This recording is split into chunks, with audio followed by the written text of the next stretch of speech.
On this edition of Wrestling Uncovered, I'm going to look at the career of the charismatic enigma, Jeff Hardy. He is no doubt a first ballot WWE Hall of Famer. Still, it feels like he could have done more. His career to me is one of what could have been. I envision Jeff as a multi-time WWE champion with several lengthy, significant title reigns. He could have had a career like Randy Orton as a mainstay in the main event scene for 10 plus years. Sadly, Jeff Hardy could not get out of his own way thanks to a dependence on drugs and alcohol, coupled with a reckless lifestyle both in and out of the ring. Even with these demons, Jeff is still a one-time WWE champion, two-time World Heavyweight Champion, three-time TNA Champion, a United States Champion, five-time Intercontinental Champion, and an eight-time WWE Tag Team Champion. However, his world title reigns lasted for only a combined 72 days in WWE. Although Jeff has had a great career by resume, I feel like he could have been remembered as a true all-time great with the likes of Shawn Michaels and Bret Hart had he fully committed to wrestling. It's safe to say that the only thing standing in the way of Jeff Hardy reaching true megastar status was indeed Jeff Hardy. Jeff at his peak was the most popular wrestler in WWE from the fall of 2008 until his departure in the fall of 2009. And he still is one of the most recognizable wrestlers in the world today. But he's not at the level of The Rock, or Shawn Michaels, or Triple H, which is where I envision Jeff would be after his meteoric rise in 2008, or after his iconic run in the Attitude Era as one half of the Hardy Boys. Let's take a deeper look at just what went wrong with Jeff Hardy, the person behind the scenes, which led to him leaving WWE many times over, being hit with multiple drug suspensions, and we'll examine that fateful night at TNA Victory Road 2011 against Sting. First, I must iterate that this video does not have anything to do with Jeff's most recent run in WWE. I know WWE did nothing with him during this time, and then they released him in early December, but that is a topic for another day. Jeff Hardy is one of the most popular wrestlers of the past 20 years. What got him to that level of fame was his daredevil performances. Hardy always goes above and beyond to give wrestling fans a show. Since I was a little kid, I've been watching Jeff Hardy jump off of anything. Ladders, arenas, cages, and everything in between. My earliest memories of Jeff Hardy was when Edge speared him off of a ladder at WrestleMania 17. This moment made the Hardys and Edge and Christian household names. It was shown for years in WWE's intro package. Another favorite moment of mine from Jeff is when he climbed up the stage on Raw and jumped 20 feet onto Randy Orton to end an episode of Raw. I thought both men were dead. It was great. Many people thought that Jeff would become a big star in WWE, and that appeared to be the case in July of 2002 when he faced The Undertaker for the WWE title in a ladder match on Raw. The match, it started out as a random WWE TV match, but by the end it became one of the most iconic matches in Raw history. Jim Ross was at peak Jim Ross screaming, "Jeff, make yourself famous, kid." He ended up losing the match. He refused to stay down, and then he begged Taker for more, which gained the respect of Taker, who got in the ring and shook his hand, giving him his stamp of approval. Unfortunately, nothing of significance came about for Jeff following this iconic match. He was relegated to the undercard, teaming with RVD and Bubba Ray Dudley for the rest of 2002. Jeff admitted to having a drug issue during this time and was held down to the undercard because of it. He even started no-showing events or disappearing shortly after showing up. So with this being said, it's fully understandable why he was not inserted into the main event scene. It's almost impossible to wrap my mind around the fact that he went from facing The Undertaker in a classic Raw main event to teaming with RVD and Bubba Ray Dudley. Had Jeff been able to stay clean, he would have most likely found himself in a main event slot come WrestleMania 19. In early 2003, he turned heel on Shawn Michaels, which Wrestling Premiere covered on his channel, so check that out. Any life of the feud with Michaels was dead after Jeff randomly started dating Trish Stratus on screen a week after he was teaming with Shawn Michaels on Raw. Go back and check this out. Jeff, he turned heel on Shawn Michaels, then Shawn told him he was wasted potential. They had this little promo battle. It seemed to me like Shawn versus Jeff was going to happen. But then, yeah, he's just dating Trish Stratus. WWE then released him on April 22nd, 2003, citing his erratic behavior, drug use, and him refusing going to rehab. Sadly, there was no Jeff Hardy, and here comes the pain. Man, imagine what that game would have been like with Jeff Hardy in it.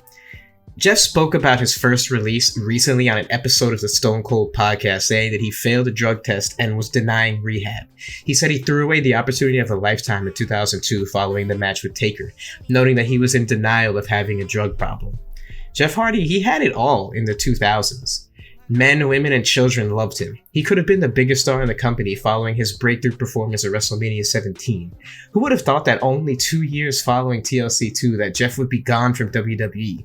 He stayed away for quite a while, floating around in TNA until 2006 when even TNA released him after no showing events. Jeff would then make his return to WWE on August 4th, 2006, reuniting with Matt for a Hardy Boys reunion tour. He would then reach the greatest heights of his career in 2008 during his second run with the company, becoming the most popular wrestler in the world for a whole 2 years. I mean, when I was a kid, everyone loved Jeff Hardy at my middle school. Most kids didn't even watch wrestling like I did, and they still knew who Jeff Hardy was. He was cool, everyone wanted to be like him. Then he won the WWE title at Armageddon 2008 in one of the most memorable title wins of all time. This moment was not achieved without some turbulence, as Jeff was suspended twice by WWE for violating the wellness policy in 2 years. The first suspension came in July of 2007, and the second was in March 2008. He was scheduled to win the Money in the Bank at WrestleMania 24 and likely would have cashed in on Edge and had a great rivalry with him, but that didn't happen since he was suspended. Regardless, Hardy was so popular that WWE could not deny him success at the highest level. He was suspended twice for violating the wellness policy, and he had a history of no-showing events, but still WWE had to push him. He drew ratings and he was a merchandise machine. Granted, his title reign was short-lived as he lost the WWE title only a month after winning it to Edge with the help of Matt Hardy. Let that sink in. Matt Hardy turned heel on his brother by helping the guy who stole his fiancée from him win the WWE title. In real life, Matt Hardy lost his fiancée to Edge. And then in storyline, he's helping Edge by turning on his brother. It didn't make sense. Jeff would have a feud with Matt, and it culminated in a match at WrestleMania 25. He would win the world title only to be cashed in on and lose it to CM Punk. He then would feud with CM Punk for the rest of his time in WWE for like the majority of the summer in 2009. He lost a loser leaves WWE match to Punk on August 28, 2009. Following the match, he took time off to heal his injuries and his contract expired. Little did we know at the time that this would be his last match in WWE for 8 years. 2 weeks after he left WWE, he was arrested for trafficking pills and possession of steroids and cocaine. Police searched Jeff's home and found 262 Vicodin pills, 180 Soma pills, steroids, powder cocaine, and drug paraphernalia. Jeff stated in an interview with Colt Cabana that this was one of, if not the lowest moments in his life. It's hard to imagine that a guy who I grew up looking up to during this time, a guy who was one of the most popular entertainers in the world, was living a double life. It goes to show you that you really don't know your role models. And they are humans too that are capable of making mistakes. Now let's talk about one of the most infamous moments in wrestling history. TNA Victory Road 2011, which was scheduled to be headlined by Jeff Hardy versus Sting for the TNA Heavyweight Championship. Hardy had been in TNA for roughly a year and achieved a lot of success right off the bat. He was by and large their biggest star and their best talent, as he was a WWE guy, still in his prime and at the height of his fame. Then, just when it looks like Jeff is going to carry TNA to new heights, his run there is halted at Victory Road in March of 2011. Prior to the match with Sting, he took too many somas and, quote, went too far, in his own words. His music then played, and fans waited for over 40 seconds for Jeff to make his entrance. When he finally did make his entrance, he was visually messed up as he bumbled and stumbled to the ring with a far-off look in his eye. He then hopelessly stumbled around the ring for 60 seconds, deciding where to throw his shirt in the crowd. Sting furiously walked to the ring. Eric Bischoff followed shortly after and had a conversation with Hardy and changed the match to have Sting beat Hardy in less than 2 minutes, in what is now known as one of the most embarrassing and worst pay-per-view main events in history. Literally, this match is so famous for how terrible it was.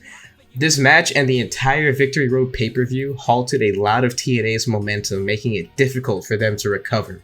They charged people $50 for what? To watch a high out of his mind Jeff Hardy get shoot pinned by Sting in 90 seconds? Yikes. 2010 to 2011 was TNA's peak. They had Jeff Hardy at his apex, they had Perk Angle, RVD, and Hulk Hogan, and so many other stars carrying the company. After Victory Road 2011, they began to slowly decline, with that declining becoming a free fall in the mid-2010s. Jeff Hardy, he had it all during the apex of his career, but just could not stay out of his own way. I hope you enjoyed this edition of WWE Uncovered, and I will talk to you on the next video. Peace.